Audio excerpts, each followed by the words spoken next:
Good morning प्यारे बच्चों, क्या हाल चाल। आशा करता हूँ आप लोग बहुत अच्छे होंगे। तो मेरे प्यारे बच्चों, हम पुनः पहुंच चुके हैं फिजिक्स के बहुत ही मोस्ट इंपॉर्टेंट क्वेश्चन के साथ। तो मेरे प्यारे बच्चों, आज का हमारा क्वेश्चन है, किसी समतल वृत्तीय कुंडली के केंद्र पर स्वप्रेरकत्व गुणांक का व्यंजक स्थापित कीजिए। मेरे बच्चों, स्वप्रेरकत्व गुणांक का व्यंजक स्थापित करना है, लेकिन किसमें? किसी समतल वृत्तीय कुंडली के केंद्र पर। इससे पहले हमने स्वप्रेरण किसे कहते हैं, स्वप्रेरकत्व गुणांक का व्यंजक स्थापित कीजिए, हमने इसे पढ़ लिया। अगर आप लोगों ने उसे नहीं पढ़ा तो वीडियो के डिस्क्रिप्शन में जाइए, वहां पर आप लोग को मिल जाएगा। स्वप्रेरण किसे कहते हैं, स्वप्रेरकत्व गुणांक व्यंजक स्थापित कीजिए, या स्वप्रेरकत्व का प्रयोगी प्रदर्शन कीजिए, या स्वप्रेरण का को परिभाषित कीजिए। ऐसा करके 2-3 क्वेश्चन करके हमने बताया है ना। तो आज का हमारा क्वेश्चन है कि किसी समतल वृत्तीय कुंडली के केंद्र पर स्वप्रेरकत्व गुणांक व्यंजक ज्ञात कीजिए। तो किसकी बात कर रहे हैं? एक समतल वृत्तीय कुंडली। तो ये रहा, हम बना लेते हैं एक समतल वृत्तीय कुंडली, है ना। समतल वृत्तीय मतलब गोलाकार कुंडली। चलिए फिलहाल के लिए मान लीजिए ये हमारा वृत्तीय कुंडली है। माना कि यह एक क्या है, समतल वृत्तीय कुंडली हमारी बन चुकी है, जिसका क्या है, केंद्र बिंदु क्या है, जिसका केंद्र बिंदु क्या है, ओ है, और उसकी त्रिज्या क्या है, उसकी त्रिज्या आर है ना। एक समतल वृत्तीय कुंडली है जहां पर फेरों की संख्या क्या है, एन है, जहां पर फेरों की संख्या क्या है, एन है, और बहने वाली धारा क्या है, आई है। क्या है? बहने वाली धारा आई है।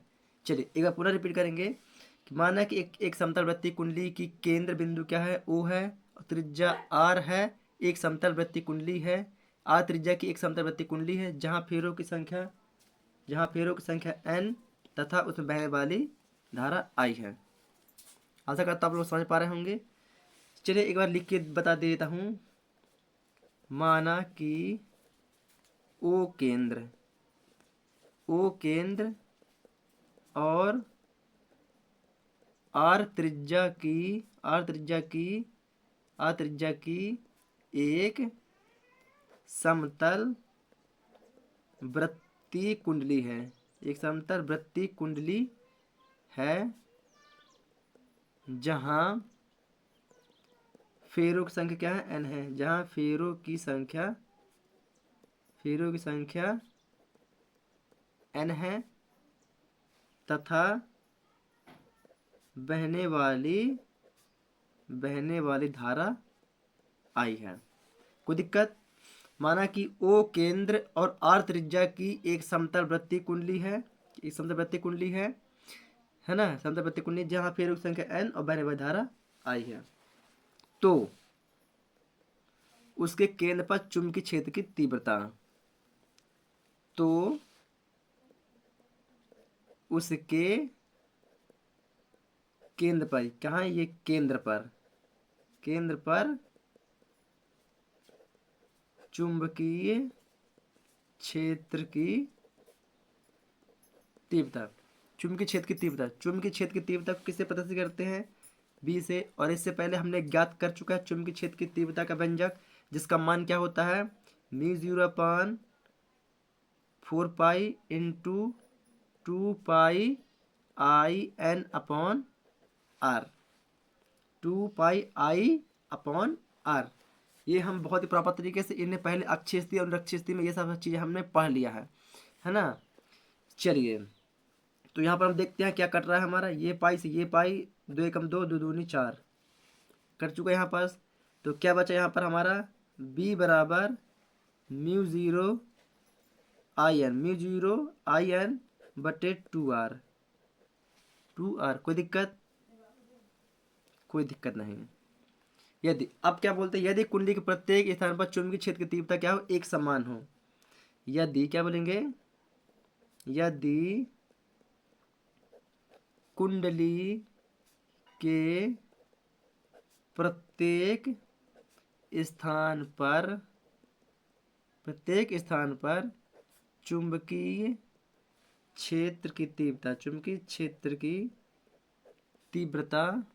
क्षेत्र की तीव्रता एक समान हो तो बद्ध चुंबकीय फ्लक्स,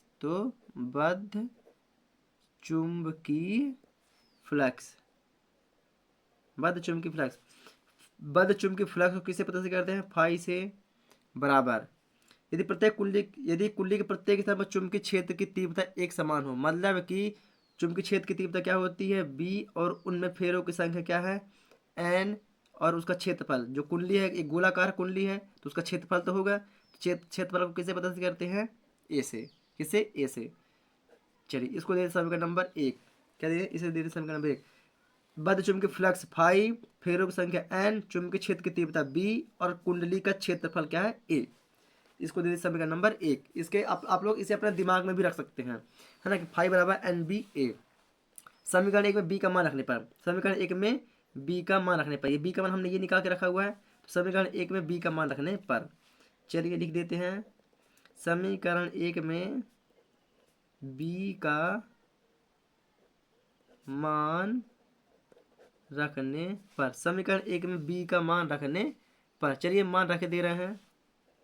तो फाई बराबर ये एन है तो एन किनारे पर रहेगा, बी का मान क्या है म्यू 0 आई एन बटे में 2r, और ए है तो ए। कोई दिक्कत यहाँ पर, कोई दिक्कत नहीं। अब ये वाला जो एन है ये वाला एन के साथ क्या हो जाएगा, कुछ नहीं मतलब गुणांक है तो एन का गुणा एन के साथ कर देते हैं, तो क्या हो जाएगा फाई बराबर म्यू 0 आई एन का स्क्वायर बटे 2r, क्या हो जाएगा 2r। यहाँ पास या तो ए है, चलिए ए ही कर देते हैं। अब क्या होता है बच्चों, ये क्या है, ये हमारा गोलाकार क्या है कुंडली है। अब गोलाकार कुंडली है तो इसे क्या है क्षेत्रफल है ना, क्या है क्षेत्रफल है। तो कुंडली का किसी गोलाकार या समतलवृत्तीय कुंडली का कोई क्षेत्रफल तो होगा, यस, तो उसका क्षेत्रफल तो क्या बोलेंगे, किसी वृत्तीय कुंडली के क्षेत्रफल का मान क्या होता है, क्षेत्रफल का मान होता है ए बराबर पाई आर स्क्वायर।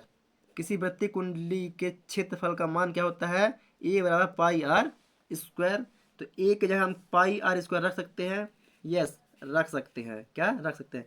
तो क्या होगा फाई बराबर mu 0 I N square 2r into pi R का स्क्वायर, पाई आर का स्क्वायर। चलिए जो कटता है तो काट देते हैं, ये वाला स्क्वायर से ये वाला कट जाता है और जो बचता है तो ऊपर जुड़ जाता है। चलिए तो फाई बराबर mu 0 I N square pi R बटे में यहाँ का बचा सिर्फ बचा 2, क्या बचा यहाँ पर सिर्फ बचता है हमारे पास 2, क्या बचता है 2। लेकिन इसे थोड़ा सा हम क्रम में जमा देंगे, कैसे जमाएंगे क्रम में, चलिए थोड़ा मैं नया पेज यहाँ से लगा देता हूँ। चलिए तो क्या हो जाएगा ये फाई बराबर म्यू 0 आई है तो आई नहीं होगा म्यू 0, ये पाई को आगे कर देंगे, ये जो पाई है पाई को कर देंगे आगे, तो म्यू 0 पाई आई एन का स्क्वायर आर, बाकी सेम टू सेम वही लिखा हुआ है, सिर्फ ये जो पाई है पाई को म्यू 0 आई के पहले हमने पाई लिख दिया है। कोई दिक्कत नहीं। अब लेकिन हम जानते हैं क्या, लेकिन हम जानते हैं कि क्या जानते हैं, स्वप्रेरकत्व गुणांक से हमने प्राप्त किया हुआ है। स्वप्रेरकत्व का अगर आप लोगों ने व्यंजक नहीं देखा तो आप लोग इस वीडियो के डिस्क्रिप्शन बॉक्स में जाइए, वहाँ पर आप लोग को मिल जाएगा। तो हमने पाया है कि फाई बराबर एल इंटू आई, क्या पाया हमने फाई बराबर एल इंटू आई होता है किस में से, स्वप्रेरकत्व गुणांक से, है ना। क्यों, क्योंकि इसमें हम स्वप्रेरकत्व गुणांक की सहायता से ही व्यंजक ज्ञात कर रहे हैं, क्योंकि हमारा क्वेश्चन ही बोला है किसी समतल वृत्तीय कुंडली के केंद्र पर स्वप्रेरकत्व गुणांक का व्यंजक स्थापित कीजिए। तो स्वप्रेरकत्व व्यंजक तो लगेगा ही, यस लगेगा ही। चलिए इसको देते थे कौन सा समीकरण नंबर दूसरा, इसको दे दिया समीकरण नंबर दूसरा। तो समीकरण नंबर 2 में फाई का मान रखने पर क्या बोलेंगे, ये फाई है तो समीकरण 2 में फाई का मान रखने पर, समीकरण 2 में फाई का मान रखने पर, चलिए समीकरण 2 में फाई का मान रख देते हैं। समीकरण 2 में फाई का मान रखने पर, तो फाई का मान क्या है बच्चों mu 0 pi I N square R, क्या है बच्चों mu 0 pi I N square R बटे में 2, और बराबर में क्या है बच्चों यहाँ पास एल इंटू आई, क्या है एल इंटू आई। अब इसको इस साइड कर देते हैं, तो एल इंटू आई बराबर क्या हो जाएगा म्यू 0 पाई आई एन का स्क्वायर आर बटे में 2, क्या हो जाएगा बटे में हमारा हो जाएगा 2, क्या हो जाएगा बच्चों बटे हो जाता है हमारा 2। अब क्या करते हैं बच्चों, यहाँ पर बचता है सिर्फ एल को लिखेंगे यहाँ पास, और जो आई है आई को ट्रांसफर कर देते हैं तो गुणांक में तो किधर आएगा भाग में आ जाएगा, तो क्या हो जाएगा mu 0 pi I N square R बटे 2 आई, क्या हो जाएगा 2 आई। अब ये वाली आई से ये वाली आई क्या हो जाती है हमारी, कैंसिल हो जाती है। तो क्या बचता है हमारा, सिर्फ ये बचता है एल बराबर म्यू 0 पाई, अरे सॉरी इसको काटना था है ना, इसको नहीं कहीं भी काट देते हो यार, इसको काटना था है ना। तो क्या बचा, म्यू 0 पाई एन का स्क्वायर आर बटे में 2 हेनरी। हेनरी कोई दिक्कत। ये हो गया हमारा समीकरण नंबर कौन सा, अभी कौन सा समीकरण माने थे बच्चों, दूसरा। तो ये हो गया हमारा समीकरण नंबर तीसरा, क्या होगा समीकरण नंबर तीसरा। अब क्या बात कहते हैं बच्चों, ये जो म्यू है, क्या ये जो म्यू 0 है, तो यदि यदि ये बात कर दें, यदि वृत्तीय कुंडली के, यदि वृत्तीय कुंडली के केंद्र में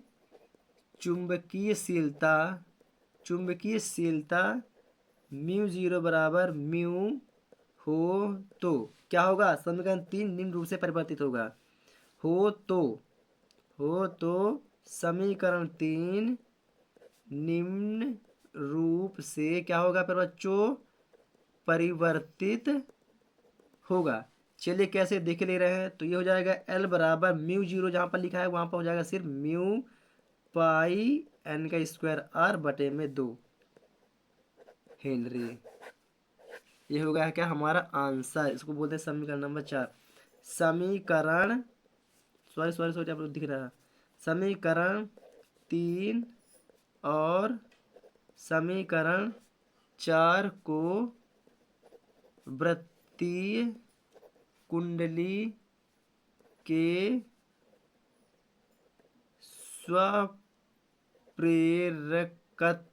स्वप्रेरकत्व गुणांक का व्यंजक कहते हैं, गुणांक का व्यंजक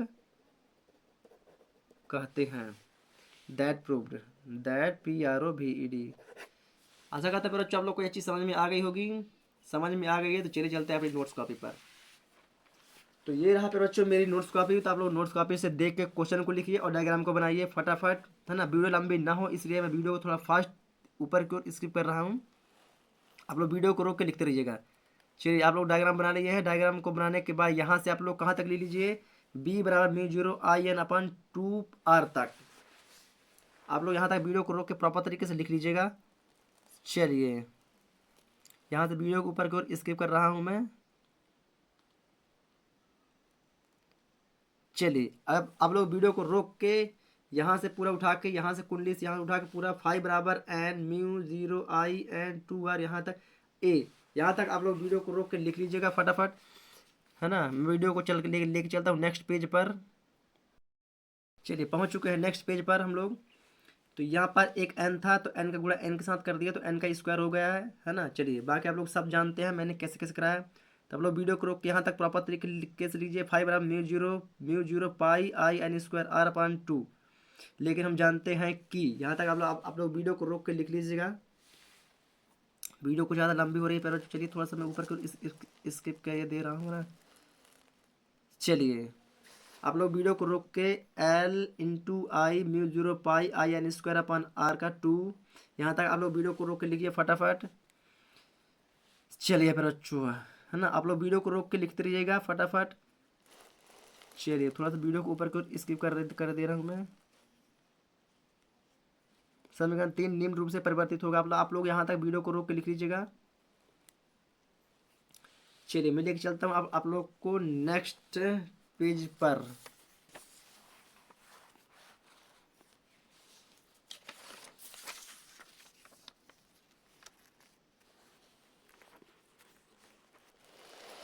तो चलिए रहा हमारा समीकरण 3 निम्न रूप से परिवर्तित होगा। चलिए दैट प्रूव कर दीजिए यहाँ पास। चलिए मैंने सीधा कर दिया हुआ है।